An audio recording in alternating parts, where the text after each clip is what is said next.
بھائی آپ بتاؤ بادشاہ کا ہدیہ اچھا یا غلام کا اچھا؟ بادشاہ کا. پیارے نبی صلی اللہ علیہ وسلم سے بڑھ کر کوئی ہے؟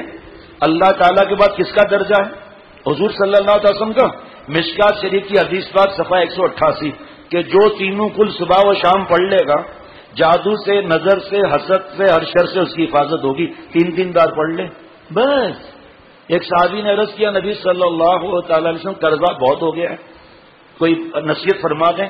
فرمایا جب گھر میں جاؤ سلام کرو سورہ اخلاص 1 بار پڑھو. آج اگر کوئی مولانا یہ بات بتا دے ہیں سورہ اخلاص 1 بار آدھا منٹ اس سے کیا ہوتا ہے تو ہوگا بھی کچھ نہیں. وہ صحابی چند کچھ عرصے میں آئے کہ نبی صلی اللہ علیہ وسلم قرضہ اتر گیا، پڑوس پر، خاندان پر، گھر پر خرچہ کر رہا ہوں، اس کے بعد بھی مال پانی بچ گیا ہے، کیا کرنا ہے؟ ہم نے عمل کیا.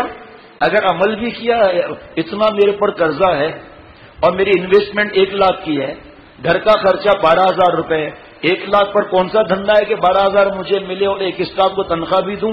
ایک سورہ اخلاص پڑھنے سے کیا ہوگا؟ تو ہوگا بھی کچھ نہیں. تینوں کل نہیں پڑھیں گے صبح و شام، عاملوں کے چکر لگائیں گے. عامل بابا پریشانی دور کر دیں. ابھی کل ہی ہم گئے تھے کل یا پرسوں جنازہ تھا، راستے میں لکھا تھا پتہ نہیں کون سی خالہ بنگالی میں ہر تمنا پوری ہوگی. ہم نے تو سنا ہے گھر تمنا جنت میں پوری ہوگی. اب یہ خاتون بھی بیچ میں آ گئی. ایک جگہ لکھا تھا کہ فلانی عورت اور اوپر لکھا تھا عورت کی تکلیف کو زیادہ سمجھ سکتی ہے. اب عورتیں بھاگی جا رہی. اور ہندو رام چندر بھگوان داس، اب مسلمان وہاں بھی پہنچنے لگے. ایک آیت پر ہمارا اطمینان دل میں نہیں اترتا. حسبی اللہ لا الہ الا ہو علیہ توکلت وہو رب العرش العظیم. ہم نے کس رب پر بھروسہ کیا؟ جو عرش اعظم کا رب ہے، پالنے والا ہے. عرش اعظم بھی ربوبیت میں اللہ کا محتاج ہے. کیا مطلب کہ سارے فیصلے آسمان سے آتے ہیں تو آسمان والے کو خوش کیوں نہیں کرتے؟ شرعی پردہ کیوں نہیں کرتے؟ 1 لاکھ تعویذ کوئی لے لے کچھ نہیں ہوتا. اللہ کا اعلان ہے ومن اعرض عن ذکری فان له معیشۃ ضنکا. جو ہماری یاد کو سے اعراض کرے گا تلخ زندگی دی جائے گی. جماعت کی نماز پڑھتے ہیں، تکبیر اولیٰ سے پڑھتے ہیں، بس دکان کا شٹر کون گرائے؟ یہ اس وقت تو مغرب کے بعد تو مال پانی کا ٹائم ہے بھائی. عشاء کے بعد تو مال ایسا ٹپکتا ہے جیسے بارش کے قطرے. تو ٹھیک ہے لے لو، مال لے لو. رزق چاہیے، رزاق نہیں چاہیے. تیری مرضی ہے. یہ تو ہندو بھی کام کر رہے ہیں، اس کو رزاق سے کوئی واسطہ نہیں ہے. ہمارا فرق یہ ہے کہ اللہ نے ہمیں کلمہ دیا ہے اور ایمان کمزور ہو جاتا ہے ان باتوں کی وجہ سے. بھاگے پھر رہے ہیں. آج شیخ کے پاس آئے، شیخ آپریشن کر دے گا. گھر میں شرعی پردہ ہے، فجر نماز جماعت سے پڑھتے ہو، شرعی داڑھی ہے، ٹخنا کھلا ہوتا ہے تمہارا، گناہ کبیرہ کرتے ہو، عورتوں سے احتیاط ہے. اب ایسے آج کل نوکریاں ہیں، ہر جگہ لڑکیاں ہیں، تو کیا شیخ کہے گا ریزائن کر دو؟ ایسا دھندا ہے، ہر جگہ عورتیں آتی ہیں تو دھندا بند کر دو.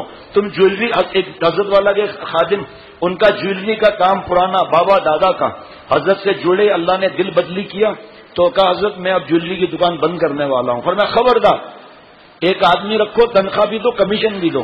اور تمہارا اور تمہارے بابا دادا کا یہی کام ہے، تمہیں یہی تجربہ ہے. اگر امتحان میں آ گئے تو گناہوں میں ڈوب جاؤ گے. پھر بس تم عورتوں کو ڈیل نہ کرو، جو مرد احتیاط نہیں کرتے وہ ان پر دین کی محنت کرو اور ان کو سمجھاؤ نظریں نیچی.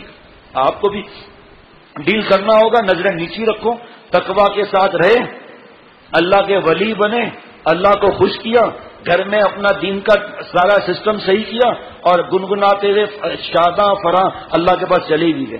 صدقہ جاریہ اپنا بنا کے اولاد کا، گھر کا اور نیکیوں کا. یہ ہے زندگی اصل. ابھی مر گئے پھر گھر میں کہاں سے رزق آئے گا؟ بتاؤ. کہ ہمارے پاس آتے ہیں نا ماں باپ سے لڑکے الگ ہو گئے، اب آ کر بیٹھتے ہیں کہ رات کو نیند نہیں آتی. کیا ہوا؟ کہ اگر ہم مر جائیں گے گھر کیسے چلے گا؟ چلانے والا کون ہے؟ اللہ ہے. تو ہم نے جب عرش اعظم پر اللہ سے بھروسہ کیا جو عرش اعظم کا رب ہے، تو پھر عاملوں کے پاس کیوں جا رہے ہیں؟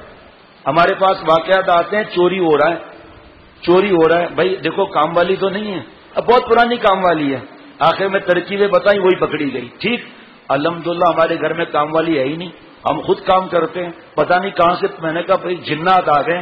میں نے کہا جنات کو اور کوئی کام نہیں ہے، آپ کو اٹھا کر لے جائیں. اور جنات پیسے لے کر جا کر ڈپارٹمنٹ اسٹور میں خریدیں گے کیا؟ اور جنات جا کے انڈے غائب کر دیں گے، ان کی غذا ہے آملیٹ. تو میں نے کہا آپ یہ دیکھو گھر میں چھوٹے جن تو نہیں ہیں. اور آپ نے لاکر کیسا لگایا ہے؟ کہ یہی جو روٹین کا لاکر ہے. میں نے کہا لاؤ مجھے تو میں بھی اسکرو ڈرائیور سے یا کسی پن سے ابھی میں کھول. میں نے کہا مجھے نہیں آتا. لیکن وہ پتا ہے کہ ایسے لوگ کمزور ہیں. میں نے کہا میرے پاس لے آؤ, میں کبھی کھلوا دیتا ہوں. میں نے کہا آپ ایسا کرو 2500 کا آج کل لاکر ملتے ہیں سیکنڈ ہینڈ, جا کر وہ خرید لو, پھر دیکھو جن کیا کرتا ہے. اور اس کے بعد جن آیا ہی نہیں, اور گھر کے چھوٹے جن پکڑے گئے, مننے بچے, جیب سے 500 کے نوٹ نکل رہے ہیں. اب مجھے ایک صاحب نے بتایا, میں نے کہا خبردار, اس کے ماں باپ دکاندار ہیں, کہا ایک بچہ آیا 500 روپے لے کر, کہا اماں نے بھیجا ہے اس کا کھلا دے دیں. میں نے دے دیا. دوسرے دن 500 کا نوٹ لے آیا کہ مجھے کھلا. میں نے کہا بھائی خطرہ ہے, جاؤ اس کے ابا سے پوچھ, پتا چلا چوری کر رہا ہے. یہی تو ٹی وی VCR سب سکھاتے ہیں. کاش کے بعد دل میں اتر جائے دین. اللہ تعالیٰ کیسے چاہیں گے ہمیں کوئی تکلیف آئے؟ آپ بتاؤ, یہ جا کے بھگوان داس اور رام چندر کے پاس جا رہے ہیں, ان کے تعویذ دیکھو لکھا کیا ہے, لکھا ہوگا جے پال جوگی کے نعوذ باللہ صدقے. تیرا ایمان رہا؟ اس کا تو ویسے ہی ایمان نہیں ہے. قبروں پر لے جا رہے ہیں, وہاں سے قبر سے تعویذ نکال کر ٹھٹے کے قبر میں دکھائے. دیکھ, حضرت والا کے پاس نواب کیسر صاحب رحمۃ اللہ علیہ آئے.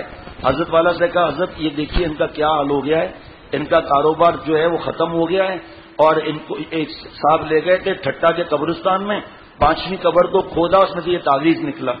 تعویذ پر خون لگا ہوا تھا, پرانا تعویذ, اور چاروں طرف لکھا تھا کاروبار ٹھپ, کاروبار ٹھپ, کاروبار ٹھپ, کاروبار ٹھپ, اور 11 سوئیاں لگی ہوئی تھی. اور کہا حضرت دیکھیں ان کے والدہ کا نام بھی لکھا ہوا ہے. اب وہ رو رہا ہے بیچارہ, کاروبار ٹھپ ہو چکا. پیارے شیخ نے فرمایا, ہنسنے لگے حضرت کی ہنسی دیکھ کر اس کو تھوڑا اطمینان ہوا. حضرت نے فرمایا کہ آپ نے لے کر آپ کو کون گیا تھا؟ کہ حضرت وہ ایک عامل بابا ہے جو منٹوں میں کروڑ پتی بناتے ہیں, کھوئی ہوئی جوانی 24 گھنٹے میں واپس, اور محبوب آپ کے قدموں میں. ابھی اس کی اپنی پٹائی کر رہی کہ 300 کی دیہڑی کیوں لایا ہے, پہلے اس سے تو قبضے میں کر. جھوپڑی میں بیٹھا ہوا ہے, دوسروں کو کروڑ پتی بنا رہا ہے. یہ گناہوں کی وجہ سے ایمان کمزور ہو جاتا ہے, جاتا نہیں ہے, کمزور ہو جاتا ہے. تو ان چکروں میں آدمی پڑتا ہے. بھائی اتنی بڑی طاقت والا رب اس کو خوش نہیں کر رہے, کیونکہ نمازیں, داڑھی, یہ سب نہیں ہو رہا.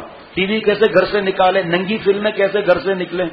تو حضرت نے فرمایا کہ کتنے پیسے آپ سے لیے؟ کہ حضرت 5000. فرمایا اچھا. پھر کہ حضرت پھر اپنی گاڑی میں جو ہے اس کو ٹھٹا لے گیا, اور یہ تعویذ ملا, اب کہہ رہے ہیں مجھے اور اتنے پیسے دو. حضرت نے فرمایا کہ آپ کا کاروبار تو ویسے ہی جا چکا, میں آپ کو نصیحت کرتا ہوں کہ آپ یہی عملیات کا کاروبار کرو. اولڈ ایج بینیفٹ نہیں, سوشل سیکورٹی نہیں, سیلس ٹیکس نہیں, انکم ٹیکس نہیں, ویلتھ ٹیکس نہیں, گین ٹیکس نہیں, کچھ بھی نہیں. صرف 11 سوئیوں کا خرچہ ہے, ٹھٹا آنا اور جانا ہے. کاغذ کیا مطلب؟ فرمایا ارے بیوقوف, اس نے تیرا نام پوچھا تھا؟ کہاں. تیری اماں کا نام پوچھا تھا؟ کہاں. ارے بیوقوف, یہ پرچے پر مرغی کا خون لگایا اور پھر اس کو مٹی میں اوپر نیچے کر دیا. پہلے سب لکھا ہوا تھا, 11 سوئیاں لگا دی, اور جا کے ٹھٹا کے قبرستان میں 4 دن پہلے جا کر دفن کرایا. جان بوجھ کے 3-4 قبریں کھود کے 5ویں قبر سے نکال کر دے دیا. اور تو اللہ پر ایمان نہیں لا رہا. رزق کس کے ہاتھ میں؟ رزق کس کے ہاتھ میں؟ مشکل کشا کون ہے؟ اولاد دینے والا کون ہے؟ رزق میں برکت والا کون ہے؟ ایمان پر خاتمہ کس کے ہاتھ میں ہے؟ صحت کس کے ہاتھ میں ہے؟ پھر کہاں جا رہے ہیں ہم لوگ بھائی؟ اب وہ اس کی ہنسی بند ہو, کیا حضرت آپ نے پکڑا ہے. اب بات سمجھ میں آ گیا. ارے فرمایا میاں یہ نفع نقصان رہے گا. اللہ تعالیٰ نے قرآن پاک میں ہمیں سمجھا دیا, وَلَنَبْلُوَنَّكُمْ بِالشَّيْءِ مِنَ الْخَوْفِ وَالْجُوعِ وَنَقْصٍ مِنَ الْأَمْوَالِ وَالْأَنفُسِ وَالثَّمَرَاتِ. اعلان تو ہو گیا, میں ضرور آزماؤں گا. بھوک سے, خوف سے گھاٹا ہوگا, پھل نہیں آئیں گے, پیاروں کا انتقال بھی ہوگا. اس وقت کیا کرنا ہے؟ وَبَشِّرِ الصَّابِرِينَ, صبر کرنا ہے. اور خوشخبری سنا دیجیے صبر والوں کو جو ایسے موقع پر کہتے ہیں انا للہ و انا الیہ راجعون. اب رزق کی برکت کہاں ہے؟ رزق کی برکت قرآن پاک میں لکھا ہے تقویٰ پر ہے. رزق کی برکت حدیث پاک میں ہے کہ توبہ کرنے پر ہے. من لزم الاستغفار جعل اللہ له من كل ضيق مخرجا ومن كل هم فرجا ورزقه من حيث لا يحتسب. کہ جو توبہ کو کثرت سے کر لے.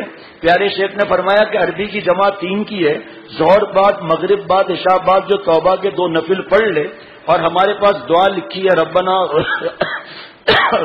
ظلمنا انفسنا وان لم تغفر لنا وترحمنا لنكونن من الخاسرین. وہ پرچہ ملتا ہے 7 5 3 ایک بار یہ پڑھ لیا, اور اتنی دفعہ میں رب اغفر وارحم وانت خیر الرحمین پڑھ لیا. استغفر اللہ ربی من کل ذنب واتوب الیہ پڑھ لیا.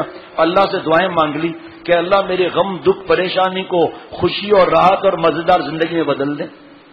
اے اللہ میری مصیبت کو عافیت میں بدل دے، اے اللہ میری معصیت گناہ کو تقویٰ میں بدل دے۔ حضرت نے فرمایا کہ میرا تجربہ ہے کہ ایسے کام بنے کہ لوگ حیران، اور الحمدللہ میرا بھی تجربہ ہے۔ لیکن بھائی خمیرہ ابریشم شیرہ عناب والا موتیوں کے ساتھ کھائیں اور جوسز پئیں، بادام پستے کھائیں اور بھینس کا تازہ دودھ بھینس گھر میں وہ دودھ پئیں بادام پستے والا، اور پیزا اور برگر سے کم نہیں، رات کو زہر چاٹ لیا تھوڑا سا، بتاؤ بھائی فائدہ ہوگا؟ نہیں ہوگا۔ یہ پڑھ لیا صلاۃ الحاجات پڑھ لیا لیکن گناہوں کا سحر چاٹ لیا، فائدہ کہاں سے ہوگا؟ تو جب کیا جو توبہ کو کثرت سے کر لے، وہ غم جس سے اس کو گھٹن ہو رہی ہے اور وہ غم جو ہڈی کو چمڑا کر رہا ہے، خودکشی کے خیالات آ رہے ہیں، اللہ تعالیٰ وہ اس کو ہٹا دیں گے، اس کو نکال دیں گے ان غموں سے، اور رزق وہاں سے اللہ دیں گے جہاں سے گمان بھی نہیں ہوگا۔ کہاں ہے تعویذ؟ سب سے بڑے تعویذ کا ایڈریس بتا دوں، میرے پیارے شیخ نے مجھے بتایا، آپ کو بتا دوں تاکہ آپ آگے بھی بتا دیں۔ بھائی یہ بڑا تعویذ سب سے بڑا تعویذ چاہیے بھائی، سب سے بڑا تعویذ قرآن پاک کے ثبوت کے ساتھ تقویٰ کا تعویذ، سنت پر عمل کرنے کا تعویذ۔ آپ کہیں گے اچھا پھر مشکل نہیں آئے گی، غم نہیں ہوگا، گھاٹا نہیں ہوگا، بیماری نہیں آئے گی؟ کس نے آپ کو کہا؟ اگر گھاٹا، غم، دکھ، پریشانی، انتقال برے ہوتے انبیاء علیہ الصلوۃ والسلام کو کیوں ہے؟ خود حضور صلی اللہ علیہ وسلم کو 63 برس عمر ملی اور 23 برس صرف نبوت کا کام پھیلانے کے لیے ملی۔ اب کوئی عقل لڑائے؟ کھوپڑی پھٹ جائے گی عقل لڑانے سے۔ یا اللہ، حضرت نوح علیہ السلام کو 950 برس عمر، حضور صلی اللہ علیہ وسلم تو آپ کے لاڈلے ہیں، یا اللہ یہ کیا معاملہ؟ بس پاگل ہو کر گھر بیٹھ جائے گا۔ بھائی نبوت تو 23 سال کا ہوا لیکن قیامت تک کے لیے ہے نا، اور سارا راستہ پتہ چل گیا۔ لقد کان لکم فی رسول اللہ اسوۃ حسنہ، نمونہ اللہ نے بھیج دیا۔ اب کیا پنچایت ہے؟ شاید ہم یہ کہہ لیتے کہ اللہ ہمیں کیا معلوم، تو اللہ نے پتا ہے کہ ہمارا دماغ کیا چلتا ہے، اللہ تعالی نے نمونہ بھیج دیا۔ نہ کم چاہیے نہ زیادہ چاہیے۔ حضور صلی اللہ تعالی وسلم کے صحابہ رضوان اللہ علیہ مجمعین کے گلے میں تعویذ تھے، جائز تعویذ جو مفتی صاحب فرماتے ہیں، ہمارے حضرت نے جو ہمیں سکھایا، حضرت تھانوی رحمۃ اللہ نے جو جائز تعویذات فرمائے وہ بھی بغیر اجازت کے کوئی نہیں دے سکتا، ہم دیتے ہیں۔ حتیٰ کہ زعفران کا تعویذ ہم دیتے ہیں، مشکل کوئی ایسی ہوتی ہے بیماری وغیرہ، پیسہ نہیں لیتے، شفا اور فائدہ ہونے کے بعد بھی پیسہ نہیں لیتے، نہ ہدیہ لیتے ہیں، بیچتے نہیں ہیں اللہ کے کرم سے۔ کہ اتنا ابھی ایک ساتھ کسی جگہ گئے دین کی جگہ پر اور پریشانی بتائی کہ تم پر تو کالا جادو ہے۔ کالا جادو کیسے؟ کہ داڑھی آپ کی کالی ہے نا تو کالا جادو ہے، سفید داڑھی والے پر سفید جادو ہے۔ کہ پھر سننا ذرا عجیب بات، رونا آ جائے گا، نیک جگہ پر گیا ہے وہ شخص، کا 1.5 لاکھ روپے لگیں گے، 1.5 لاکھ۔ حیا نہیں آتی؟ دین کو بیچتے ہو، نعوذ باللہ۔ ہم تو کسی بیان کا پیسہ لینا، کیا نکاح پڑھانے پر پیسے لینا حضرت فرماتے ہیں میں اس کو جائز نہیں کہتا، اور بیان کا پیسہ لینا تو حضرت فرماتے ہیں میری نظر میں تو حرام ہے۔ تم دین کو بیچتے ہو، باتیں کس کی کرتے ہو؟ کس کی باتیں؟ اور رسول اللہ صلی اللہ علیہ وسلم، انبیاء علیہ الصلوۃ والسلام کی، اور صحابہ رضوان اللہ علیہ مجمعین کی، اور اللہ والے جو ان کی باتوں پر چلے، اور تم پیسہ لوٹ رہے ہو۔